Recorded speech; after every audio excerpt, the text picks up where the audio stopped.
Bienvenidos al podcast de Leomil, donde ponemos la comprensión lectora en el centro de la conversación, en el centro de la mesa.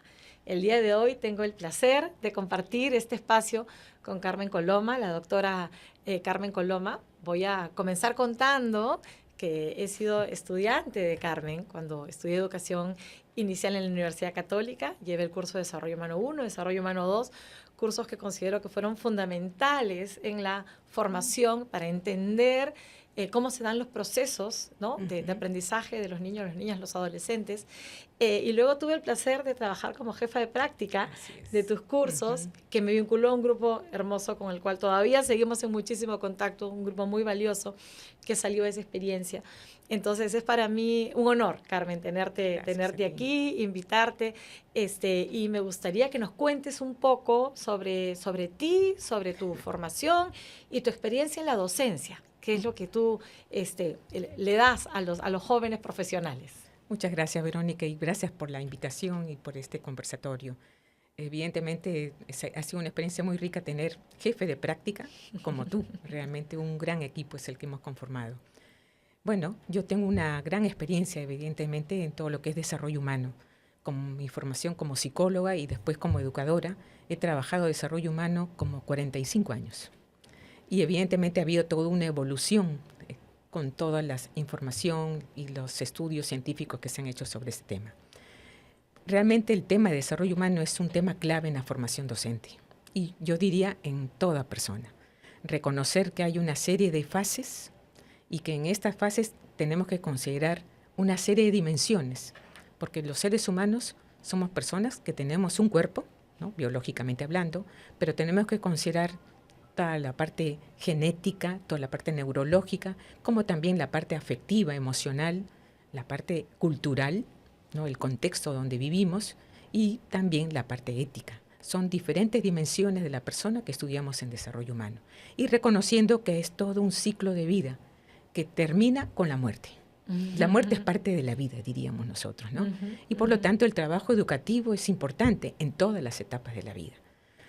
Evidentemente acá hay una cantidad de teorías psicológicas, algunas más centradas en la parte biológica, genética y otros en la parte cultural, pero tenemos que considerar que todas son claves, todas son importantes y se interconectan además. Claro, fundamental, ¿no? Bueno, especial experiencia que yo he tenido estudiando contigo en la Facultad de Educación, saber exactamente qué sucede, cómo se dan estos procesos, para que luego nuestras estrategias metodológicas respondan, evidentemente, ¿no? a ello. Y comentábamos también hace un momento, y lo dijiste tú también, ha habido mucha investigación muy importante con relación a qué sucede en el cerebro de cuando había una teoría educativa, de las teorías que se manejaban hace varias décadas, porque la ciencia no permitía hacer investigaciones probablemente tan profundas con relación a qué está pasando en el cerebro humano, ¿no? Las investigaciones eran sobre cerebros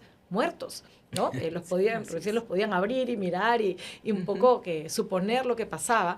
Y la tecnología ha permitido una investigación pues interesantísima de qué parte del cerebro se enciende, en qué momento y cómo se interconectan. Y la pregunta sería un poco cómo todo este nuevo, la neurociencia y todo lo que es relativamente de los últimos años, de las últimas décadas, cambia los cursos que se han venido dando, cambia la estructura de aquello que queremos que los profesionales conozcan. Desde sus inicios, cuando se trataba de desarrollo humano, los estudios empezaron con la parte biológica. Es más, si nosotros recordamos, Jean Piaget era biólogo y empezó el estudio justamente así.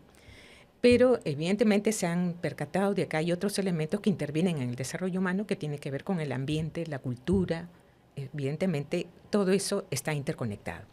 Ahora, evidentemente la tecnología nos ha hecho ver y hacer énfasis en algunos aspectos, en la parte neurológica, pero también en la parte ambiental. Y aquí nosotros podemos ver que es posible el aprendizaje solamente cuando hay emoción. Y todo esto está interconectado. El cerebro humano no es una cosa aislada. No es que hay una zona cerebral que se encarga de alguna función específica, sino que todas se interconectan. Y no solamente es el cerebro, sino todo el cuerpo está interconectado. con el sistema nervioso. Yo siempre pongo como ejemplo, ¿no? Hasta para mover un dedo gordo del pie, por ejemplo. Nosotros tenemos la decisión que viene desde arriba y va hacia el dedo gordo del pie. Igual es con escribir, evidentemente, igual es con escuchar. Pero no solamente es la interconexión de las neuronas mediante la sinapsis, sino también es el hecho de la emoción, si yo deseo. Si no hay esa emoción, no se logra. Muchas gracias. Es un punto importantísimo el que estás tocando, ¿no? Sobre la relación entre la parte efectiva y el aprendizaje, ¿no? Así es clave. Sí, mira, pensando un poquito, lo que nos trae a esta mesa es la comprensión lectora, ¿no? Sí, no me voy a cansar de decir los datos tan complicados que tenemos en el Perú, ¿no? Actualmente la estadística nos dice que los niños de 4º grado, en relación a la ENLA, a la prueba de logros de aprendizaje que se ha tomado en el Perú a finales del año pasado, tenemos un 32.7% de estudiantes que entienden lo que tienen que entender a esa edad. Es decir, digamos 3 de 10, si lo queremos ver, ¿no? Lo cual es terrible. Quiere decir que 7 de 10 no entienden lo que están leyendo. Y ese número es más grave en secundaria. Así es. Porque el número pasa a ser 11.3%, ¿no? Entonces yo digo, bueno, obviamente no son los mismos estudiantes, pero si uno dijera que es un carrito donde con la justa subieron 3 y un poquito más, cuando llega a 5º de secundaria, encima han bajado a 2 en la ruta, ¿no? Ni siquiera es que ¿qué pasó en esos años para poder subir a más estudiantes? Entonces, esta preocupación sobre la pobreza de aprendizaje que está habiendo no solamente en el Perú, sino en muchos países latinoamericanos, estamos con la misma problemática, lleva un poco a trabajar la preocupación por la comprensión lectora, ¿no? Y cuando hablamos de comprensión lectora, tiene que darse muchas cosas antes que la comprensión lectora se dé. Primero, tiene que haber lenguaje, ¿no? Tiene que haber un vocabulario, que es lo primero que se debería trabajar, casi desde que nacen, incluso a veces le hablan hasta en la panza de la mamá, ¿no? Entonces, el vocabulario y el lenguaje está ahí presente. Luego hay una conciencia fonológica, ¿no? Y entender un poco los sonidos que corresponden a la forma como se estructura las palabras, en el caso del español o en cada uno de los idiomas. Luego hay esta correlación entre el sonido y la letra, ¿no? Que es algo que se va aprendiendo un poco en la escolaridad. Y después de esto ya puede haber una decodificación, ¿no? Entonces yo puedo, leyendo los sonidos, saber leyendo las letras, sé los sonidos y por tanto estructuro palabras y por tanto estructuro conceptos y todo lo que viene. Y luego hay una fluidez dentro de esa lectura, ¿no? Y hay una precisión. Y si no se da todo eso, yo no tengo capacidad de comprender aquello que está escrito. Yo puedo quedarme en la decodificación. Así es. Y si es una decodificación que me cuesta mucha energía, mi energía está puesta en eso.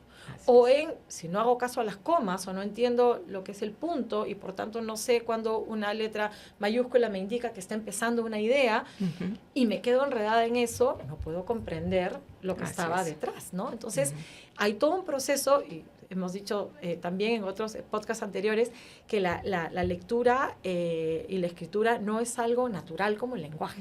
El lenguaje es algo que tenemos muchos años de especie haciéndolo, ¿no? Pero en este caso es algo muy novedoso y es algo de las últimas décadas que la mayoría de los humanos usa esto como un código real. Entonces el cerebro todavía tiene que usar mucha plasticidad para que una parte del cerebro que estaba más bien preparada inicialmente para poder entender que viene un animal o que esa planta es buena y mirar el mundo natural, de pronto tiene que utilizar ese espacio para interpretar el 2D, ¿no? Las dos dimensiones del lenguaje escrito. Entonces, mi pregunta, Carmen, es con relación a la madurez del cerebro, ¿no? ¿Qué etapas hay en la madurez del cerebro de los niños y niñas desde que nacen, de los bebés? ¿Y en qué momento estas etapas que yo he comentado de tanto vocabulario como conocer las letras se van dando? ¿Cuál es un poco esta relación entre madurez del cerebro y que se pueda dar una verdadera comprensión lectora? Bueno, el tema es bastante amplio, ¿no? Tal vez yo partiría de lo que entendemos nosotros por aprender, ¿no? Porque la tecnología nos está haciendo revisar algunos conceptos que habían quedado un poco al margen, ¿no? Aprender no es lo mismo que tener información, es mucho más que eso. Y también tenemos que tener la diferencia entonces entre información y conocimiento. La información ahora con la tecnología está a disposición de todos, pero está afuera. El conocimiento es lo que hemos interiorizado. Entonces, aprender es desarrollar conocimiento. O sea, recibir esa información y darle un significado y ver para qué nos sirve. Eso es conocimiento. Entonces, claro, ¿qué significa todo esto? Bueno, que el sistema educativo muchas veces se ha cuestionado porque es memorístico. Y memorístico es repetir la información, no tener conocimiento. Entonces, esto implica y se está enfatizando cuáles son las estrategias adecuadas para poder aprender o lograr conocimiento. Y se hace énfasis en ciertos aspectos como tener retos, tener dilemas, conflictos, problemas, ¿no? Y a partir de eso, ver cuál es la información que me resulta útil para poder resolver esa situación. Eso es conocimiento y evidentemente ese es el propósito de la educación. Pero esto no está alejado de lo emocional, porque una persona es sensible cuando capta el problema que no solamente es mío, sino de nuestra comunidad. Entonces, el conocimiento está vinculado no solamente con la información, sino el significado que emocionalmente me ha ayudado a entender la problemática. Entonces, nos está haciendo énfasis la tecnología a tener un nuevo rol docente y una nueva tarea educativa. Ahora, en el campo de la lectoescritura, diríamos nosotros que esto también tiene su proceso. Exacto. El proceso de aprendizaje empieza con la sensación, de todo tipo de aprendizaje. La sensación directa, o sea, de oler, ver, oír, saborear, son sensaciones. Pero no queda solamente ahí, sino que nosotros le damos una interpretación, un significado. Claro. Y eso se llama percepción. Entonces, claro, me gusta o no me gusta lo que estoy comiendo. Ese sonido me asusta de repente. Le doy un significado. Y eso es percepción, es parte del proceso de aprendizaje. Pero no solamente eso, sino que si esto me resulta atractivo, esta canción, este sonido, esta melodía o esta imagen, entonces presto atención.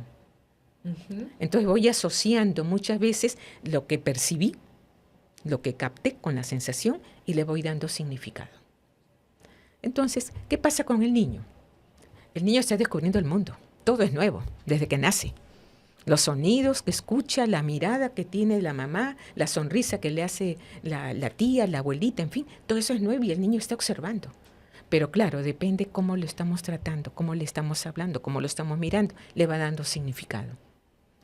Entonces, eso tiene una interpretación. Pero no solamente es eso, sino que a partir de ese significado, él empieza a codificar, a memorizar. Pero no solamente es eso, sino que además empieza a expresar. Entonces, uno tiene muchas formas de expresarse. Puede ser con el cuerpo, con el gesto, con la mirada, con el tono de voz, con la escritura. Hay muchas formas de expresarse. Y claro, cuando uno se expresa, está expresando un conocimiento. Entonces, es todo un proceso. Ahora, todo este proceso está vinculado con lo neurológico. Exacto. Porque estamos viendo que todo es descubrimiento al principio. Entonces, el niño va descubriendo lo que está captando con la imagen, con el sonido. Y después lo va asociando. Y después lo va expresando. Y ahí está la lectura y la escritura. Exacto, porque en realidad uno de los primeros elementos es que exista lenguaje y que exista vocabulario. También hay muchas investigaciones que hablan sobre cuál es el límite de la comprensión lectora cuando no conozco el vocabulario, ¿no? Así es. Es como, pongamos el ejemplo, cuando uno lee una prescripción médica, digamos la literatura en una cajita de medicamentos, uno conoce los verbos que están ahí, ¿no? Y uno entiende que este es el sujeto y este es el predicado y que esto actúa sobre esto, pero no tiene idea de qué más y no puede continuar la lectura porque los términos son términos ajenos a mi conocimiento. Entonces, mientras más vocabulario tienen los niños y las niñas, mucho más fácil les va a ser comprender lo que están leyendo, ¿no? Estamos hablando probablemente de un vocabulario no tan sencillo, no tan básico, sino que comienza a trabajar en conceptos más complejos, más abstractos, y el nivel de complejidad lingüística que haya en los hogares va a determinar el nivel de complejidad lingüística que los niños y niñas van a vivir, van a percibir y van a repetir desde que tienen 2 años, que empiezan ya aproximadamente a lanzar las primeras palabras o las primeras estructuras de las oraciones, ¿no? Entonces, la pobreza lingüística familiar o del contexto termina en una pobreza lingüística que es una dificultad para poder aprender, ¿no? Así es. Y todo esto empieza con los sonidos, que es lo que se escucha, la sensación. El niño capta sonidos y va asociando gradualmente el sonido con una imagen y después con un signo, que es más complejo, ¿no? Piaget lo decía muy bien, ¿no? Hay todo un proceso en el desarrollo cognitivo que empieza con lo sensorio-motor, que estamos señalando, y viene una etapa preoperacional, donde empieza a hacer operaciones, pero de cosas que está escuchando o está viendo. Y eso es alrededor de los 3 años hasta los 7 años. Es lo que llamamos las operaciones concretas. Pasa a las operaciones concretas que son tangibles y después pasa a lo abstracto, que es la palabra escrita. Exacto, porque que tiene otro significado. En ese primer momento los chicos no abstraen. Así ¿no? es. Y los niños y niñas necesitan trabajar con cosas que pueden tocar. Así es. ¿Cierto? Es como cuando le enseñamos qué es una manzana. No le escribimos la manzana a un niño pequeño. Le mostramos la manzana. Es más, le decimos que coma un poquito para ver cómo es. Y si le gusta o no le gusta, le va dando significado. Si tiene juguito, todo eso. Y después le dibujamos la manzana y él se da cuenta que eso es manzana. Ya no la tiene en concreto, sino es un símbolo. Pero después pasa a ser una palabra manzana que nada tiene que ver con lo que vio originalmente. Exacto. Pero es otro nivel. Es todo un proceso. Y uno cuando lee manzana evoca Así es. los olores, los sabores y aquello con lo que empezó este conocimiento. Por eso es importante partir de los sonidos, de los fonemas. El niño cuando habla, ¿qué es lo que primero que dice? Uno dice mamá, no dice mamá. Así es, mueve, ¿no? Los labios, mamá. Sí, y ya la mamá se siente feliz y ella es la que dice mamá. Y entonces el niño, como la mamá la ve feliz, empieza a decir mamá. Claro. Igual pasa con papá. Claro. Pero el niño va dándole significado dependiendo de las situaciones que va viviendo. Y de la retroalimentación que tiene del adulto o de las otras personas alrededor. A veces digo, incluido el perrito, ¿no? Si yo a veces sonido y el perrito viene, pues sigo haciendo el sonido porque he logrado una... El niño le va dando respuesta, significado. ¿No? Mira, la vez pasada una señora me contaba que le decía a su nietecito que le diga al abuelito que venga a almorzar. El niñito tenía 2 años y medio, 3 años. Fue corriendo donde el abuelito y le dice, papá. Era un sonido, pero tenía significados diferentes. Claro, la papa, ¿no? Así la comida. Es. Pero vamos que él está dando significados diferentes. Y así es la manera como uno reacciona o cómo estimula, diríamos, a lo que nos está diciendo los niños. Sí. ¿No? Sí, para la adquisición de este lenguaje, y mientras más rico sea el lenguaje y los niños y niñas estén más enfrentados a un lenguaje cada vez más enriquecedor, así es. Todo eso va alimentando la posibilidad, digamos, futura, podríamos hablar hasta de éxito escolar, si queremos decirlo, porque esa complejidad le va a permitir llegar a más, ¿no? Un segundo momento es cuando uno empieza a ver esta conciencia fonológica. Yo empiezo a darme cuenta que los sonidos, que la palabra que yo digo, la forma como yo lo hablo, tiene unas, a veces como están separados. Así y que esto, los juegos que se hacen con los niños. Yo voy a contar aquí un chiste con relación a mi hijo, un chiste real en realidad, ¿no? Mi hijo tenía 3 y yo, profesora de educación inicial, sabía que la conciencia fonológica era importante, entonces recuerdo haberle estado preguntando que me diga qué cosa comienza con me. Entonces me miraba, todavía no me entendía bien a qué quería llegar yo. Entonces le digo, me, y me dice, oveja. Entonces, claro, asociaba ya, con eso. Bueno, no era lo que yo esperaba llegar, bueno, había ahí un concepto. Y luego le digo, ya, vamos a hacerlo diferente. Entonces, mi oveja, me dice él. Entonces, claramente sí había una conciencia fonológica, no entendía lo que yo quería llegar, pero esta es como la etapa inicial. Si yo no logro entender que los sonidos están separados, ¿no? Luego va a ser muy difícil que yo pueda entender el lenguaje escrito. Y todo esto tiene que ver porque nuevamente el lenguaje escrito y las letras y la interpretación de esta lectura, estas finalmente símbolos en 2D, ¿no? Esta idea de que si yo miro la silla de un lado, la miro del otro, sigue siendo una silla, pero la B no es lo mismo que la D. Claro. Y podría ser la misma silla vista de otro lado. ¿En qué momento el cerebro aprende, ¿no? que esto no es lo mismo? Porque cuando yo miro en 2 dimensiones, por eso, digamos, estos temas de las posibles dislexias, porque es una especialización muy interesante que tiene que darse un poco en el cerebro, ¿no? Y luego esto tiene que leerse con facilidad, y cuando yo veo la palabra salida, yo lo leo y en fracción de segundos yo sé lo que está diciendo. Y ya no tengo que empezar a leer de manera puntual. ¿En qué momento los niños y las niñas dejan de necesitar las operaciones concretas? Dejan de necesitar tocar la manzana, o cuando yo quiero trabajar con ellos temas numéricos, ya no necesitan tener los contadores, ¿no? Los lápices, contar con dedos. ¿Cuándo va pasando el cerebro a unas operaciones más complejas? ¿Cómo es eso y a qué edad se da? Evidentemente todo esto es un proceso, ¿no? Y por eso es que hay cuentos para niños que son con imágenes, ¿no? Y donde el profesor va haciendo una serie de preguntas para ver cómo está interpretando esa imagen, ¿no? Y después viene lo de las palabras. Esto es todo un proceso. Ahora, es bueno saber que el lenguaje es una de las funciones más complejas del ser humano. Pero es una función compleja que incluye todas las áreas, diríamos, de nuestro cerebro. Entonces, imagínense, nosotros para poder hablar no solamente tenemos que escuchar, sino tenemos que comprender. Pero también tenemos que tener habilidad motora para poder hablar. O para poder leer. Tenemos que comprender para poder nosotros ver cómo escribimos. O sea, el lenguaje es la función más elevada, diríamos, del ser humano. Es una representación de lo que uno tiene. Exacto. Es lo más complejo.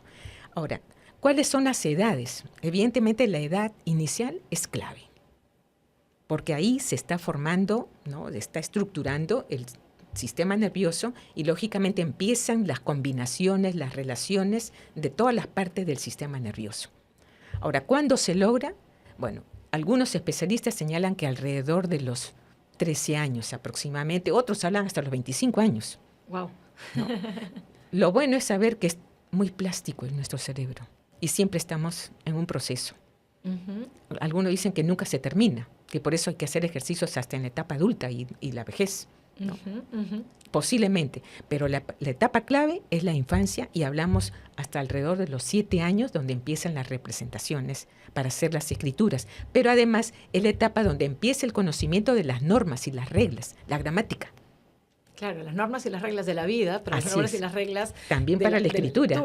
Así es, y para la lectura. Exactamente. Entonces, claro. Porque las reglas son abstractas. Abstractas, claro. Son adquiridas, ¿no? Son normas que te dan y depende de cada cultura también, ¿no? Igual es para hablar. ¿Por qué se escribe K así. Diferente de qué? Exactamente. ¿No? Debería ser la C y la E, y la C y la I para decir qué, pero hay reglas extrañas, por así igual decirlo, es con la expresión verbal, porque uno depende del contexto también. Exacto. Porque hay diferentes entonaciones, pronunciaciones, etcétera. Claro, este es un periodo donde uno tiene que ver no solamente el sistema nervioso, donde incluye todas las áreas, sino que además la parte del contexto cultural. Y viendo un poquito eso, existen a veces mucho deseo de los padres de familia en general, creo yo, de adelantar procesos, ¿no? Yo cuento como directora, y cuando apareció la norma y se puso estricta, que el 31 de marzo era el corte para recibir estudiantes, tenía papás de niños que cumplían el 1 de abril y venían con una cara, ahora diríamos en época mundial, de autogol, ¿no? Como puede ser, mi hijo va a salir perjudicado en este mundo, ¿no? Como que ¿por qué no adelanté el parto, ¿no? Para que fuera 31 de marzo. Y lo que le decíamos era, bueno, un año más de infancia, ¿no? Tranquilo, no pasa nada, ¿no? Entonces hay este deseo de adelantar, ¿no? Esta preocupación de que llegue lo antes posible, que si le enseñamos antes, tal vez les va a ir mejor, ¿no? Yo también recuerdo un niño en uno de los primeros jardines donde trabajé, que la mamá me dijo, se sabe el alfabeto. Yo enseñaba al aula de 2. Y efectivamente tú le mostrabas y te decía M, S, T, Q. Se sabía el alfabeto. La mamá decía que estaba a punto de leer y en realidad lo que tenía una buena memoria para unos símbolos que era extraña en los niños de 2 años, pero que esté preparado para leer y por supuesto ahora para comprender lo que lee, había un abismo. Entonces, ¿qué sucede con las etapas de maduración y con cuando adelantamos un poquito las cosas o cuándo es el momento ideal para que uno pueda realmente enseñar a leer y a escribir a los niños y niñas? Bueno, ya estamos señalando que es la etapa a partir de los 3 años que se puede empezar. Pero claro, depende, ¿no? Que leemos. Por eso decía las imágenes, los sonidos, para luego pasar con la parte más compleja, que es la escritura misma, ¿no? Eso por un lado. Pero también tenemos que reconocer que no todos tenemos el mismo proceso, que hay diferencias, hay diversidad. Y eso no significa normalidad. En una casa a veces hay 3 hijos, 4 hijos y no son iguales, pese a que es el mismo contexto y la misma herencia. Todos son particulares. Entonces uno tiene que ver las particularidades y las diferencias. Y según eso, impulsar donde tiene más habilidad. Porque eso es lo que más importa, que la persona, el niño, se sienta bien y que puede, aunque no sea igual como el hermanito, diríamos así, ¿no? Entonces en la escuela también tenemos que tomar esa consideración, que podemos tener 15, 20, 30 niños y no todos van a responder igual. Entonces uno tiene que hacer un trabajo particularizado, reconociendo, lógicamente, las características, las habilidades, las capacidades que tiene cada quien. Que ese es, lógicamente, lo que se busca en desarrollo humano. Claro. No uniformar, sino más bien reconocer que cada quien tiene su propio proceso.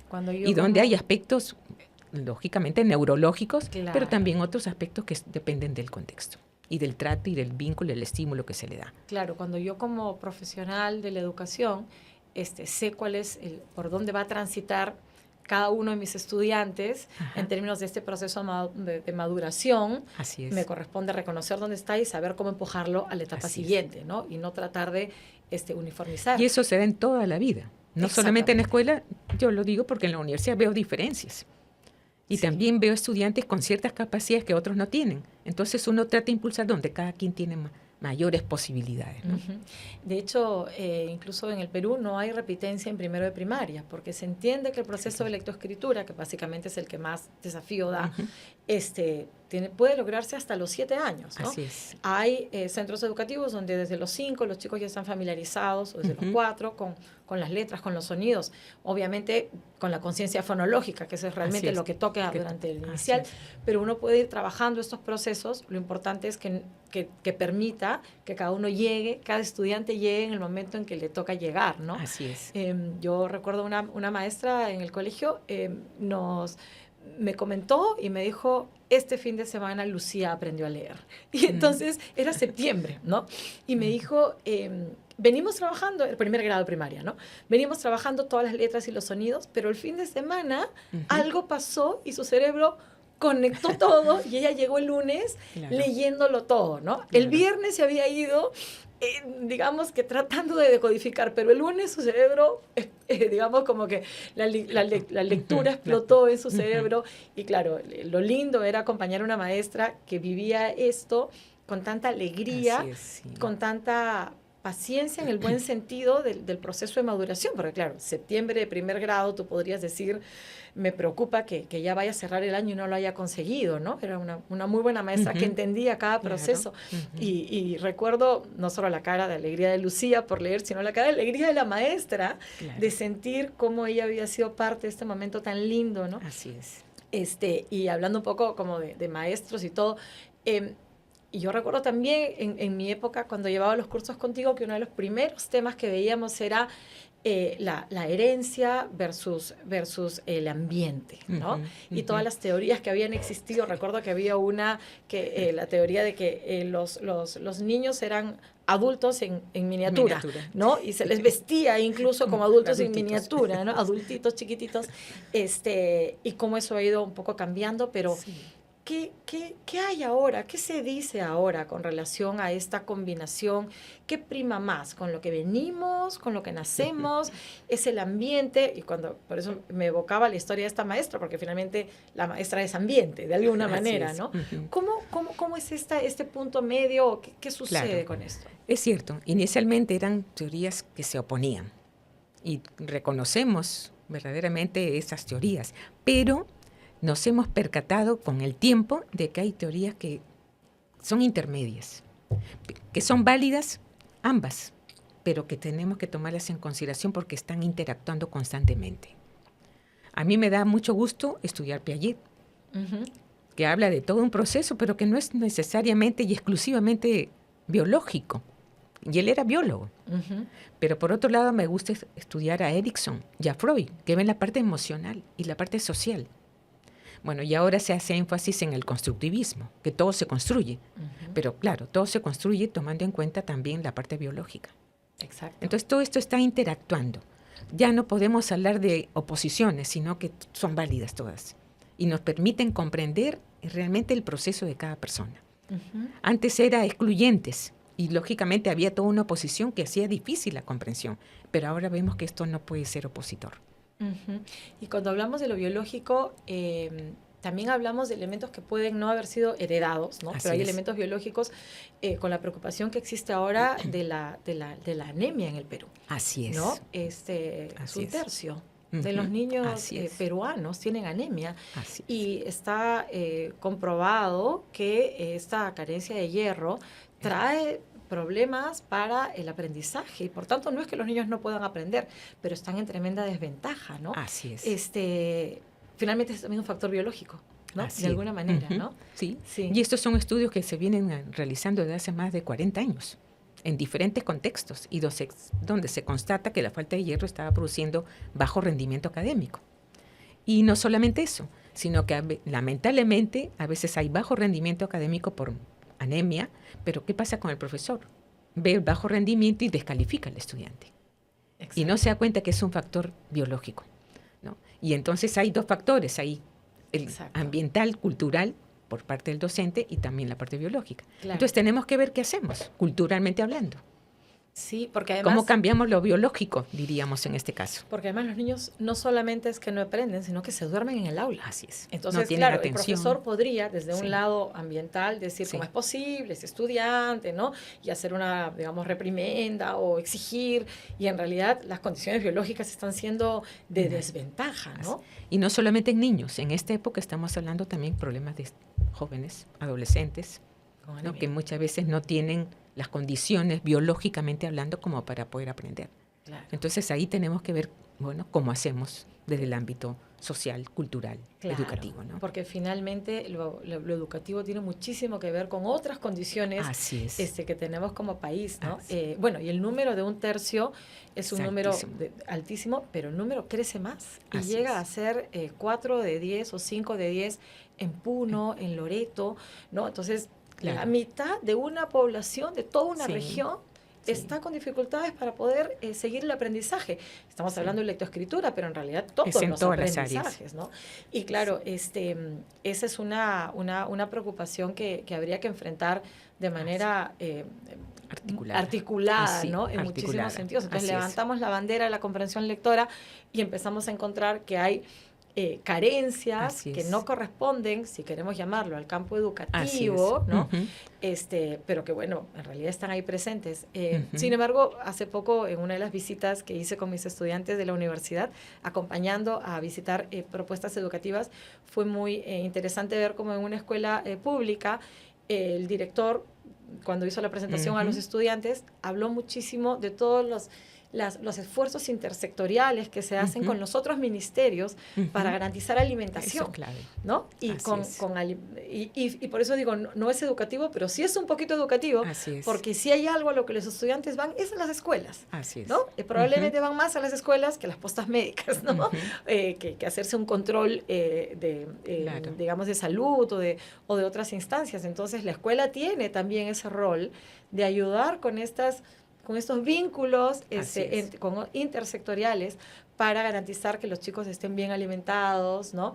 Que estén bien atendidos a nivel médico, en fin, y podamos garantizar que esta pobreza de aprendizajes que viene dándose no solo en el Perú, sino en nuestra región latinoamericana con mucha tristeza, pues pueda salir adelante, ¿no? Sí, es necesario un trabajo más articulado, evidentemente, y en cada región y en cada comunidad.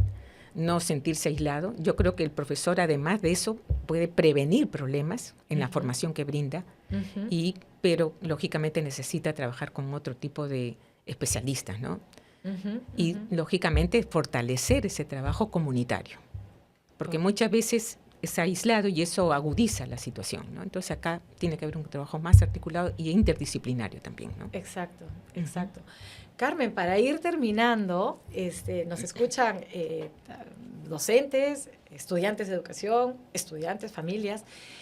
Si tú pudieras hablar un poco de un par de recomendaciones con relación a la madurez para el aprendizaje o a los elementos esenciales o prerequisitos que deben haber para que, en este caso, lo que nos trae aquí, que es la comprensión lectora, se dé, ¿qué es lo que tú recomendarías? Bueno, siempre se empieza a aprender con experiencias directas, con trabajo de experimentación, exploración, porque estamos hablando de la sensación como punto de partida. Entonces aquí no es cuestión de que el alumno esté pasivamente escuchando, sino actuando. Entonces hay que crear situaciones o ver qué ambientes son los apropiados para tener esa experiencia y esa experimentación. Por otro lado, es importante de que no se dé la respuesta, se haga preguntas.